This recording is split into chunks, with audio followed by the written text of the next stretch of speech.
காஞ்சிபுரம் மற்றும் செங்கல்பட்டு மாவட்டங்களில் 20,000க்கும் மேற்பட்ட மாற்றுத்திறனாளிகள் வசித்து வருகின்றனர்.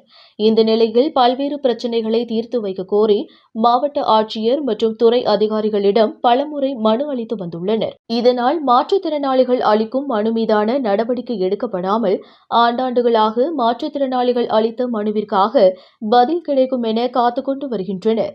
ஆகையால் இன்று காஞ்சிபுரம் மாவட்ட ஆட்சியர் வளாகம் அருகே உள்ள காவலன் கேட் பகுதியில் தமிழ்நாடு அனைத்து வகை மாற்றுத்திறனாளிகள் மற்றும் பாதுகாப்பு நலச்சங்கம் சார்பில் வீடில்லாமல் தவிக்கும் மாற்றுத்திறனாளிகளுக்கு இலவச வீட்டுமனை பட்டா மற்றும் வீடு வழங்க கோரியும், மாற்றுத்திறனாளிகளுக்கென தனி பிரத்யேகமாக கோரிக்கை மனுக்களை பெற வேண்டுமென உள்ளிட்ட 10ற்கும் மேற்பட்ட கோரிக்கைகளை முன்வைத்து இன்று 300க்கும் மேற்பட்ட மாற்றுத்திறனாளிகள் மாவட்ட ஆட்சியருக்கு மனு அளிக்கும் போராட்டத்தில் ஈடுபட்டு மனுக்களை எழுதி மாவட்ட ஆட்சியரிடம் வழங்கினர். காஞ்சிபுரத்திலிருந்து ரிப்போர்ட்டர் தினேஷ்.